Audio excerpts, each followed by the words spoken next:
Bonsoir, monsieur, bonsoir. Bienvenue à cette nouvelle édition du 20h sur Canal 2 International. On parlera bien entendu dans ce journal du départ d'Idriss Déby Itno et la plus-value de cette visite dans le cadre du combat contre Boko Haram. Mais cette édition nous permettra un voyage dans la région de l'Adamawa, une petite localité de côté de Meganga. Pas de centre de santé depuis 2010. Le petit centre de santé qui existait là-bas est déclaré mort. La conséquence première est ces morts en série enregistrées de ce côté-là, malgré la mobilisation et l'appel à la mobilisation lancé par les autorités et les élites de ce côté-là. Les populations ne savent plus à quel sein se vouer et quels soins avoir. C'est donc terminé pratiquement pour AES Sonel.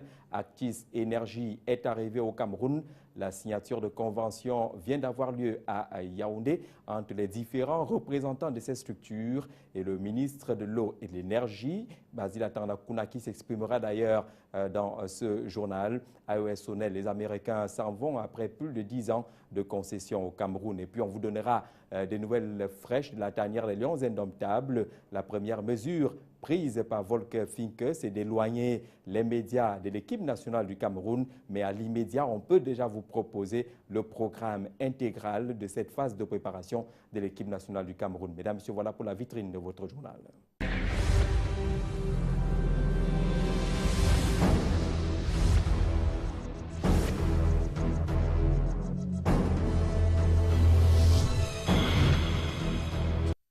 Une fois de plus, bonsoir. Je vous annonce en seconde partie de ce journal des signatures et des déclarations sur l'arrivée du Britannique Actis Energy, le repreneur de AES Sonel, le récit d'une cérémonie qui va marquer l'histoire dans notre pays, tout comme des images du départ de Idriss Déby Itno, le président tchadien, au terme de 48 heures de visite, d'amitié et de travail au Cameroun, avec une évocation, celle de la plus-value qu'apporte le président tchadien dans le cadre de la lutte contre Boko Haram. Mais d'abord, ce voyage dans l'Adamawa et cette petite localité qui a vu son centre de santé mourir depuis 2010. La conséquence première est cette série de morts enregistrées de ce côté-là. Les images sont frappantes dans ce reportage. Des murs entièrement délabrés, du matériel envahi par la poussière, un personnel pratiquement inexistant. Voilà le nouvel visage qu'affiche le centre de santé de Bakari Bata dans la commune de Belel. Ce lieu, censé accueillir et soulager les malades, est devenu l'ombre de lui-même. Abandonné depuis 2010, le centre de santé de Bakari Bata n'a plus de personnel. Tous ont déserté les lieux à cause de la mauvaise gestion de l'équipe municipale. Un constat alarmant fait par le sous-préfet de Belel. Moi, en tant que parlementaire, je ferai le maximum pour toucher le ministre de la Santé publique pour que lui aussi, à son niveau, qu'il puisse nous apporter l'aide nécessaire. Ce qui m'intéresse, c'est l'avenir, c'est comment faire fonctionner véritablement cet hôpital qui est de référence. Vous avez vu les équipements que nous avons découverts ici. Les autorités administratives prennent l'engagement de réouvrir ce centre de santé qui couvre 4000 âmes où les maladies hydriques, la mortalité maternelle et néonatale sont devenues le quotidien des populations.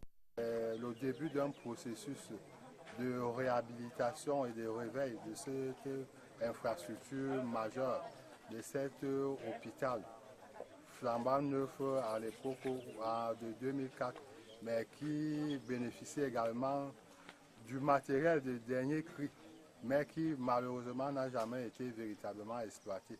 Donc j'ai bon espoir que ce jour marque le début du processus de réveil. Le centre de santé de Bakari Bata, créé en 2004, est un don du département des Hauts-de-Seine en France. Dans la rubrique des faits divers, dans le cadre de ce journal, je vous propose également en seconde partie des images également du retour de ces meurtres incroyables au quartier Mimboman à Yaoundé. Le temps justement de suivre cette initiative qui va dans le sens de la préservation de la paix et de la tolérance interreligieuse. C'est le guide national chiite qui s'est rendu à l'archidiocèse de Douala aujourd'hui. Une rencontre fort importante, une seconde dans la série ouverte depuis quelques temps déjà. Cathy Toulelanga. C'est la représentation parfaite du dialogue interreligieux. 3 hommes et des confessions religieuses différentes, mais qui partagent le même idéal. Un idéal de paix prôné par l'imam de la communauté chiite Al-Oulbeid du Cameroun, Cheikh Hassan Sangou, était en visite d'amitié à l'archevêché de Douala et à la cathédrale Saint-Pierre et Paul. La préservation de la paix et de la stabilité du Cameroun est de la responsabilité de chacun, et les autorités religieuses en ont conscience. Avec les autres chrétiens non catholiques, avec des religions non chrétiennes, avec l'islam, nous dialoguons, nous essayons de nous comprendre les uns des autres, de respecter la religion de chacune et chacun de nous. L'insécurité transfrontalière entre le Cameroun et les pays voisins à travers les actes posés par le groupe islamiste Boko Haram n'implique de près ni de loin la communauté musulmane, soutient le guide de la communauté chiite. Boko Haram n'appartient guère à une confection religieuse. Si on essaie de visionner dans les chaînes de télévision Boko Haram parlant de l'islam, je peux vous dire que l'islam se base sur le Saint-Coran. Et le Saint-Coran dit « Inna khalaqnakum min zakani wa unsa wa ja'alnakum shu'uban wa qaba'ila lita'arafu » Nous vous avons créé d'Adam et Ève et nous vous avons répartis en tribus et en nations pour que vous entreconnaissiez. Je pense que le terrorisme ne saurait être synonyme d'entreconnaissance. Le dialogue interreligieux semble être un outil de consolidation et de laïcité et vecteur de développement pour le Cameroun. En ce moment, ce que nous craignons, parce qu'il faut concevoir la paix, n'est-ce pas, au sens le plus ample du mot, c'est-à-dire l'homme qui vit en paix avec lui-même dans la société, ça veut être l'homme qui a le nécessaire pour vivre. La consolidation de la paix et la stabilité du Cameroun passe nécessairement par l'union des hommes, quelle que soit leur doctrine ou leur confession. L'affaire Boko Haram et les réactions, on a eu celle du guide imam chiite, mais également de la communauté catholique qui est bien connue. Mais des réactions se font plutôt rares dans le milieu politique et le monde de la société civile, alors que le combat est plus que jamais national. Le constat de cette absence de réaction des hommes politiques est fait par Roger Noidou. Nous sommes ici pour déclarer la guerre au Boko Haram. La portée historique de la déclaration solennelle de guerre du président Paul Biya au Boko Haram au récent mini-sommet France-Afrique de Paris est un acte patriotique, un appel à tout un peuple derrière son chef et en première ligne au front pour vaincre jusqu'à son dernier retranchement l'ennemi qui, il faut le dire, ne dort jamais. Cet engagement solennel du président Paul Biya du Cameroun, conforté par le soutien de son homologue du Tchad, le président Idriss Déby Itno, illustre à souhait la détermination des deux chefs d'État voisins à tout mettre en œuvre pour vaincre la secte islamiste et radicale Boko Haram. Une synergie d'action qui devrait naturellement engager tout cela qui, au nom des présidents de partis politiques de l'opposition, de la société civile, sont toujours promptes à prendre la parole. La guerre ouverte contre Boko Haram, la nébuleuse, est tout d'abord d'un grand enjeu national avant d'être sous-régional. Mais combien de leaders de partis politiques, dits de l'opposition, avons-nous vu solennellement mobiliser leurs troupes, les mettre en éveil ou sur le pied de guerre pour mener à tout moment aux côtés du chef de l'État, chef suprême des forces armées, l'assaut final? Combien avons-nous vu, à travers des communiqués ou des déclarations officielles, demander aux populations de redoubler de vigilance, de fournir la moindre information à la police ou à la gendarmerie s'il arrivait qu'il y ait tout autour d'elles des personnes étrangères ou suspectes. Et pourtant, le Cameroun à l'heure actuelle a plus que besoin de tous ses fils et ses filles, de toutes les forces visibles et invisibles pour neutraliser et éradiquer définitivement cette secte islamiste et radicale Boko Haram. L'union faisant la force, c'est maintenant qu'il faut s'engager. Et parlant justement d'engagement à l'initiative du président directeur général de Canal 2 International, des lignes et des tranches vont être ouvertes justement à tous ces leaders-là pour appeler à la mobilisation de tous les Camerounais pour lutter contre Boko Haram et soutenir l'action du chef de l'État dans ce combat. Ces tranches seront diffusées sur les antennes de Canal 2 International naturellement. On le disait, pratiquement divisés, Paul Biya et Idriss Déby Itno au sujet de la crise centrafricaine. Mais Boko Haram semble avoir rapproché les deux personnalités. Et après le départ d'Idriss Déby Itno ce matin, les réflexions vont dans le sens de la plus-value de l'apport, en tout cas d'Idriss Déby, dans le cadre du combat contre Boko Haram. On va voir tout cela du côté de Yaoundé avec un grand moment également, ces images choquantes qui vont venir de Mimboman où on enregistre les meurtres en série. À Yaoundé, on va retrouver pour tout cela Javis Nana. Bonsoir Javis, bonsoir Yaoundé. Merci de nous retrouver à Yaoundé en compagnie de nos millions de téléspectateurs.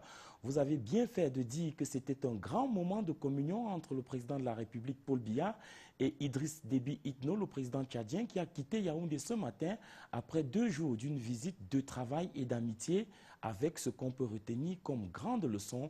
Boko Haram doit être absolument traqué. Ghislain Pierre-Sono. Le vol spécial ayant à son bord le président tchadien était arrivé vers 11h jeudi matin. Il a redécollé ce vendredi vers 9h, mettant ainsi un terme d'une visite de 48 heures du président Idriss Déby Itno au Cameroun. La concertation a valu plus que son pesant d'or dans le sens du prolongement du sommet de Paris. En quittant Yaoundé ce matin, le président Déby a rassuré son homologue camerounais quant à son engagement à protéger les intérêts de l'Afrique et de l'Europe. Au plan sécuritaire, pour neutraliser les armes du Boko Haram, généralement en provenance tantôt du Soudan, tantôt de la Libye et autres Niger, voire le Tchad, il sera question des patrouilles coordonnées et des échanges d'informations compte tenu du caractère grave de la menace Boko Haram. C'est là pour faire oublier les enlèvements qui courent depuis février 2013 dans la partie nord du Cameroun. Avec N'Djamena, Yaoundé a réchauffé la coopération économique. En ligne de mire, un plan ferroviaire, tant le Tchad va davantage exporter ses produits via le Cameroun.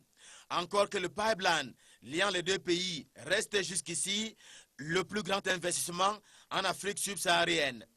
Autre clarification à retenir de cette visite de travail, contrairement à Boko Haram, qui exige l'application de la loi islamiste et qui s'oppose à l'instruction, puis à l'éducation et même à l'école des femmes, autant à l'école occidentale, le président Idriss Déby Itno a martelé que ce n'est pas cela, l'islam. Il faut désormais s'habituer à cette appellation Actis. C'est l'entreprise qui va désormais gérer l'énergie électrique dans notre pays. Une convention a été signée ce matin à Yaoundé avec des lettres et même un avenant pour permettre à l'entreprise britannique d'opérer sereinement dans un secteur qui connaissait quelques problèmes. D'où et comment ferons-nous pour s'en sortir? Réponse dans ce reportage. Les images sont de Samuel Bourgnis. C'est officiel depuis ce vendredi 23 mai 2014. La société britannique Actis va désormais gérer l'électricité au Cameroun. Les ministres des Finances et de l'Énergie ont signé au nom du gouvernement le protocole d'accord avec le fonds Actis pour la reprise des entreprises AES Sonel, KPDC et DPDC en présence du patron d'Actis, David Grills.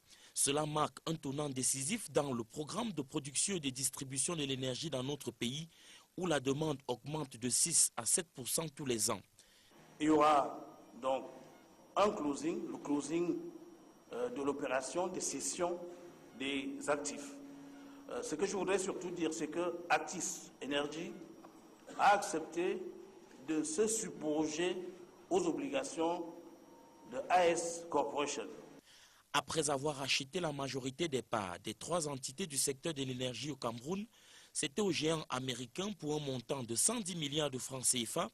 Actis, présent dans 19 pays, dont 7 en Afrique, va poursuivre ainsi le plan d'extension et de densification du réseau, non sans compter la réduction des pertes techniques et l'amélioration du service client.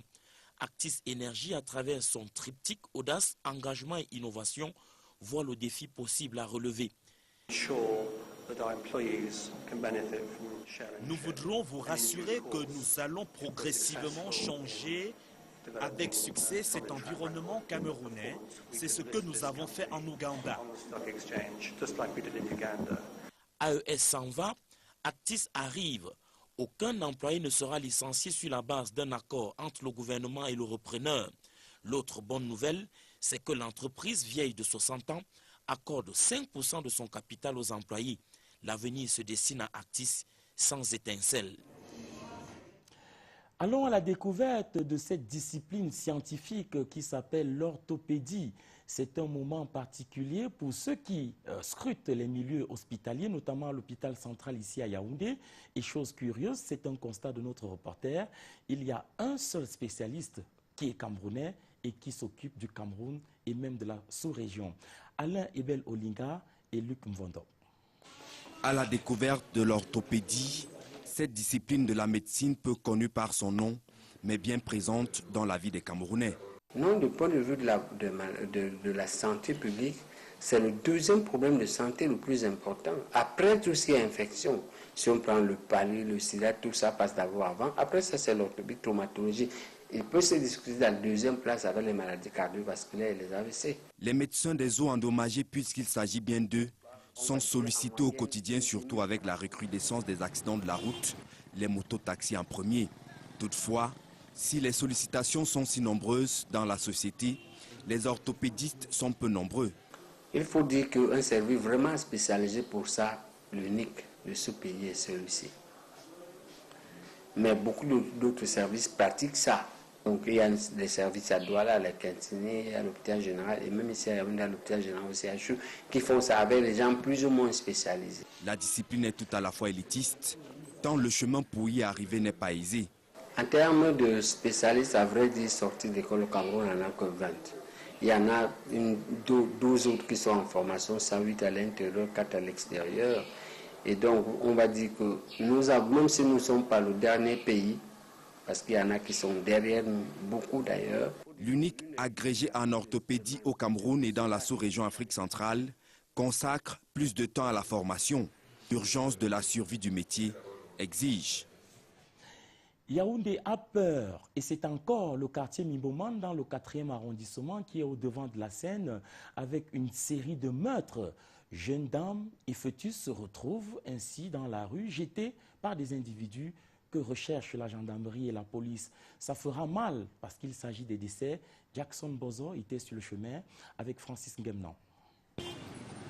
Demander aux habitants de Mimboman de parler de ce quartier à la réputation établie est au fil des temps un exercice bien périlleux. Ça me wanda, c'est ma même chose, n'arrive pas à parler, gars. Ça me tourne seulement, je suis débordé. Dans ce champ situé au lieu dit la route, la vie continue, les mauvais garçons ont encore frappé. Ici, draguer est un vain mot. On viole, puis on tue. La dernière victime est une jeune dame abusée, puis privée définitivement de vie le 20 mai dernier. Le corps est découvert un jour plus tard, déjà à la merci des insectes, non moins heureux de se voir offrir tant de viande. Nous sommes vraiment dépassés. Nous ne savons pas ce qui se passe à Mimboman. C'est depuis l'autre jour que toutes ces choses commencent à arriver. Nous appelons les forces de l'ordre de mettre main, de nous aider. Les hommes tuent les filles à Mimboman, pendant qu'à Tongolo, autre quartier de Yaoundé, les jeunes filles en font autant avec les fœtus. J'allais pisser là derrière ma maison. Puis quand je vais descendre dans la rigole, je trouve un bébé déjà mort. C'est là que j'appelle ma grand-mère d'à côté qu'elle doit venir voir ce qui se passe. Alors que l'on se croyait au bout des surprises, voilà que les eaux de ce quartier dévoilent un autre cas. Le matin, quand je vais en train de nourrir mon porc, j'ai retrouvé un bébé dans l'eau. Le petit Moïse, avant d'être recueilli par la fille du pharaon, avait aussi été jeté dans les eaux. Mais sa génitrice ne l'avait pas tué. Ça aussi est contenu dans les Saintes Écritures. C'est du Jackson Bozo. Alors, je vous retourne l'antenne, Jean-Jacques Zé, du côté de Douala. Mais de ce côté-là, ce sont des bonnes nouvelles avec la communauté urbaine qui annonce un taux de réalisation de ces travaux à 80%. Et cela, c'était encouragé. Très bon week-end et à lundi. 80% le taux de réalisation de ces chantiers, mais c'est également un fait. L'Union africaine prend au sérieux la situation du côté de la République centrafricaine. La représentante personnelle de la présidente de l'Union africaine est en séjour actuellement à Douala, escale pour reprendre le chemin de Bangui demain. Madame Bineta Diop, c'est son nom. est arrivé tout à l'heure à l'aéroport international de Douala. On vous propose d'ailleurs les images de l'accueil qui lui a été réservé là-bas, avec tout le dispositif décentralisé du protocole d'État qui s'occupait de cet accueil-là, mais également les représentants du gouverneur de la région du littoral. Comme on vous l'a dit, Mme Bineta Diop est à destination de Bangui, où elle va s'enquérir de la situation exacte de la femme face au conflit qui sévit depuis quelques mois là-bas du côté de Bangui. On va d'ailleurs l'écouter, Mme Bineta Diop.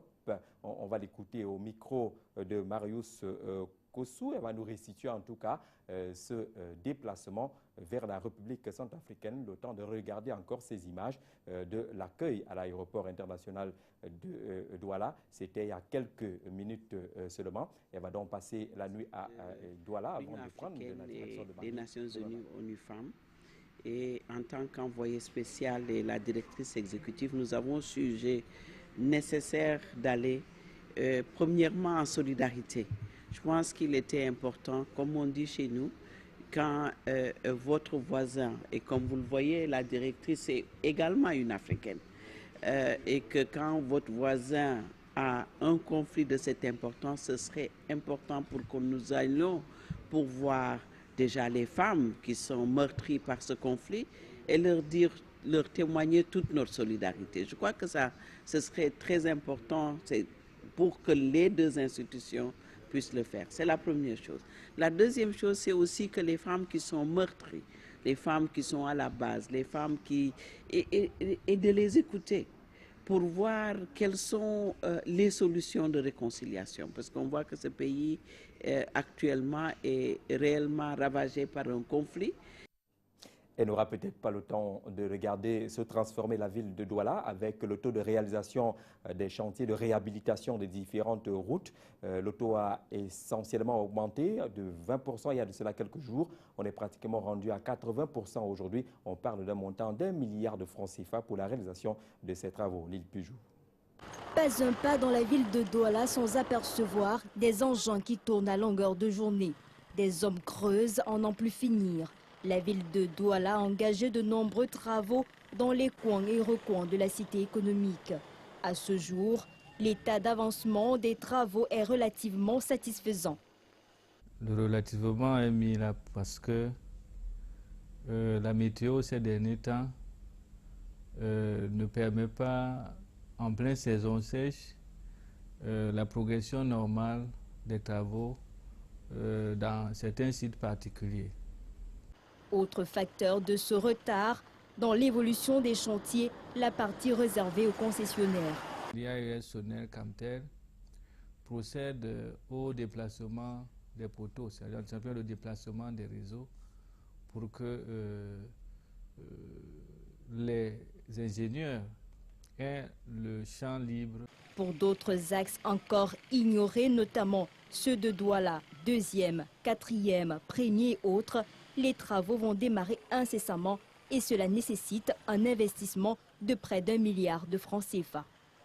Tout le monde attend les travaux de réhabilitation de la rue Ndjoya, celle qui part du carrefour Shell Nouvelle, jusqu'au boulevard des Nations Unies en passant par les cimetières. Même si l'attente est longue, les populations devront s'armer de beaucoup de patience, car ces travaux visent à améliorer leurs conditions de vie et faciliter leur mobilité dans la ville. On l'a aussi compris, quelques-uns de ces chantiers sont un peu retardés avec l'abondance des pluies à Douala, la capitale économique du Cameroun. Les Camerounais regardent du côté de l'Autriche où se trouve l'équipe nationale en préparation. La première mesure de Volker Fink, c'est d'éloigner les médias de la tanière, mais il reste qu'un programme a été établi, peut-être légèrement modifié à André Mirabeau-Mao. Pour leur 7e participation en Coupe du Monde, les Lions indomptables effectuent leur mise au vert à Kufstein en Autriche depuis le 20 mai dernier. La sélection camerounaise apprécie bien ce pays de l'Europe centrale, car en 2010, c'est à Klagenfurt, toujours en Autriche, que le Cameroun a préparé le mondial en Afrique du Sud. Le choix des camps de préparation est souvent en fonction des conditions climatiques du pays qui organise la compétition. C'est ainsi qu'en 1982, pour leur baptême de feu en Coupe du Monde, les rois de la jungle sous la houlette du français Jean Vincent choisissent l'école de football de Cologne en Allemagne pour préparer le voyage en Espagne. En 1990 en Italie, pour leur deuxième participation, l'effectif constitué à 75% des joueurs locaux effectue d'abord une mise au vert à Niété avant d'établir leur quartier en Yougoslavie. Les poulains de Valérie Nepomniachtchi y passent plus d'un mois et axent leur séance d'entraînement sur la préparation physique et athlétique. La foireuse expédition de 1994 aux États-Unis a été à l'image de la préparation tatillonne des Lions indomptables. Après un stage de 21 jours à Yaoundé, l'équipe a effectué des tournées en Asie et en Italie avant de rallier Clairefontaine en France. La sélection nationale clôture sa préparation par un tournoi en Turquie. Pour la Coupe du Monde en France, le Cameroun, entraîné par Claude Leroy, effectue un stage à Béziers. Et en 2002, avant de se rendre au Japon et en Corée du Sud, les Lions indomptables choisissent encore l'Hexagone pour effectuer leur préparation. Mais la grève des joueurs va réduire les chances des poulains de Wilfried Schaeffer. Pour 2014, les Lions passeront 2 semaines en Autriche, un bref séjour en Allemagne, 6 jours au Cameroun, avant de poser leurs valises à Vitória, au Brésil. Et sur place au Cameroun, dans différentes villes, on parle de basketball, on parle d'athlétisme, on parle également des éliminatoires à la CAN 2015 pour les Lionceaux, mais également de la première journée de la phase retour du championnat national de football de première division. L'actualité sportive bien dense du week-end, Alex Lembe. La première journée de la phase de retour de la Ligue 1 camerounaise se joue ce dimanche avec au menu quelques affiches alléchantes et attractives qui opposeront les clubs en quête de victoire, ce qui imposera naturellement de la substance et de la manière dans les différentes rencontres. Unisport du Honcam, le champion honorifique de la phase allée, voudra bel et bien confirmer tout le bien que l'on a toujours pensé de lui face aux Brésiliens de Bepanda, logés quant à eux en classe économique du classement. Cosmos de Bafiat, qui sort d'une cuisante défaite à domicile face à Coton Sport de Garoua, descendra certainement avec un esprit revanchard face au Kwakpum de Yaoundé, qui cherche toujours à tourner et surtout de sortir de la zone rouge. New Star et Fovu s'expliqueront également lors de cette première journée retour, tout comme Renaissance et l'Angela Sport Academy. Douala Athlétique local recevra APGS Donfou, le jeune loup aux dents très longues, rencontre qui sera retransmise en direct sur les antennes de Canal International à partir de 15h30.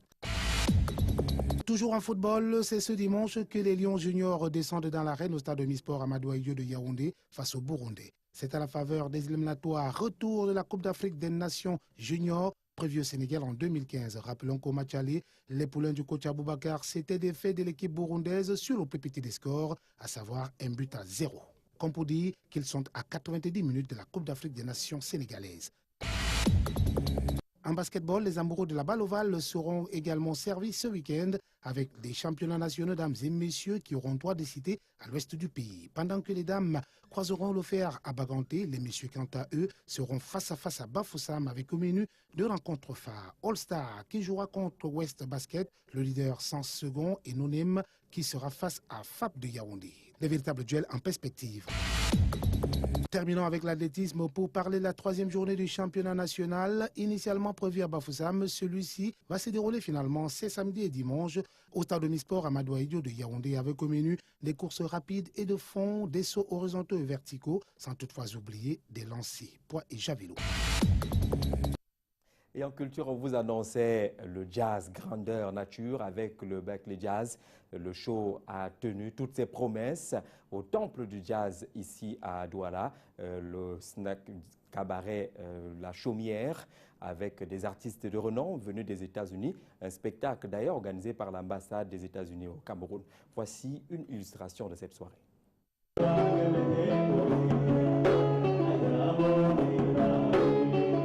Le djembé, la calebasse, le tam-tam, des grelots sont quelques instruments traditionnels utilisés par le Lawal Band pour plonger les jazzophiles dans une musique à la fois traditionnelle et moderne.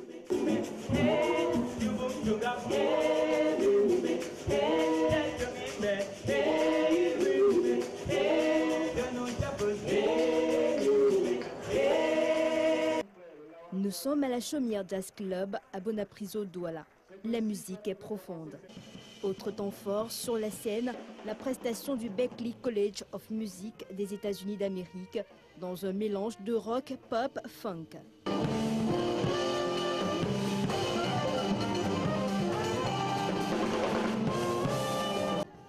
Cet événement organisé par l'ambassade des États-Unis d'Amérique a permis aux différents invités de comprendre que le jazz vient véritablement des États-Unis, mais aujourd'hui, cette musique a acquis une large popularité. Ils sont venus d'Amérique, ils sont venus découvrir les origines de la musique qu'ils pratiquent. Et ça, depuis 8 ans, nous nous battons pour que nous puissions implémenter ce jazz-là. Les jazzophiles ont été entièrement satisfaits de cette musique métisse qui réunit cultures africaines et cultures occidentales. Voilà donc les images du jazz à la chaumière. Les nouvelles ne sont cependant pas bonnes, celles qui viennent de la Chine, où un attentat a fait pratiquement 31 morts. Il intervient au lendemain de la condamnation de 19 Chinois pour avoir diffusé des vidéos terroristes. C'est avec nos confrères à ITV. Urumqi, la capitale du Xinjiang, dans le nord-ouest de la Chine, est encore sous le choc des multiples attentats à l'explosif qui ont fait 31 morts jeudi matin sur un marché en plein air. Le ministre chinois de la Sécurité publique s'est aussitôt rendu sur place, au chevet des blessés, tandis que le président Xi Jinping s'engageait à châtier sévèrement les terroristes et les réprimer d'une main de fer. Dans cette région secouée par les violences, tant celle de la répression des autorités chinoises que celle des séparatistes fondamentalistes musulmans ouïghours, la population est unanime à condamner ces pratiques meurtrières. Ceux qui ont fait ça ne peuvent représenter le peuple de Xinjiang, dès lors qu'ils ont violé les principes du Coran qui prônent bonté, pardon, paix et patriotisme. Une poignée de terroristes ne peut représenter le peuple du Xinjiang, constitué de différentes ethnies. Leurs intentions sont perverses et ils ne pourront atteindre leurs objectifs. Depuis Washington, le département d'État a condamné ces attaques contre des citoyens innocents et présenté ses condoléances aux familles. Et le Congrès mondial ouïghour en a fait de même, reprochant à Pékin l'absence de dialogue pour régler les problèmes. Les communistes chinois ont pris le pouvoir par les armes. Ils croient donc que c'est le seul moyen de régler les problèmes. Ils s'en servent depuis 65 ans pour supprimer Ouïghours, Tibétains et d'autres. Et au lieu de disparaître, les problèmes grandissent. Ces attentats sont en tout cas intervenus au lendemain de la condamnation de 39 personnes de cette région à majorité ouïghour à de lourdes peines pouvant aller jusqu'à 15 ans de prison pour avoir diffusé des vidéos terroristes. Et la dernière escale de cette édition du 20h du vendredi, c'est à bord des appareils de Camerco, où la plupart des employés ont pu coller un visage au nom du nouveau directeur général adjoint. C'est le patron de cette institution, Frédéric Boto-Edimo, qui était maître des cérémonies pour présenter justement le nouveau directeur général adjoint, Roger Noadieu. Moussa Abouba, le nouveau directeur général adjoint de Camerco, a été présenté au personnel ce vendredi 23 mai par le directeur général Frédéric Boto-Edimo au grand hangar de l'ancien aéroport international de Douala. J'ai félicité au nom de l'ensemble du personnel, M. Moussa, de nous rejoindre, qu'il est bienvenu. Il est bienvenu parce que dans ce monde, il connaît l'aviation civile, il connaît le transport aérien, il a été à Camer, il a eu des postes très élevés à Camer, il a été à l'autorité aéronautique où il a été directeur général adjoint. Personne ne doute que M. Moussa apporterait à la compagnie nationale le souffle qu'il fallait. Pour sa première prise de contact, le directeur général adjoint a invité le personnel à travailler en équipe avec l'unique ambition de faire briller la compagnie nationale aérienne. Il faut que tout le monde travaille, il faut que tout le monde collabore, il faut que tout le monde regarde dans la même direction et ensemble nous pourrons réussir parce que le challenge est très très important, le défi est grand. Économiste de formation, ancien cadre à Camer, Moussa Abouba et Frédéric Boto-Edimo constituent désormais un duo de choc pour davantage faire briller la compagnie aérienne nationale, l'Étoile du Cameroun. Et l'Étoile du Cameroun qui nous accompagne dans l'atterrissage de ce journal. Mesdames, Messieurs, on vous dit merci de l'avoir regardé. Restez comme d'habitude fidèles au programme de Canal 2 International qui se poursuit 24 heures sur 24. Bon week-end. Canal 2 International.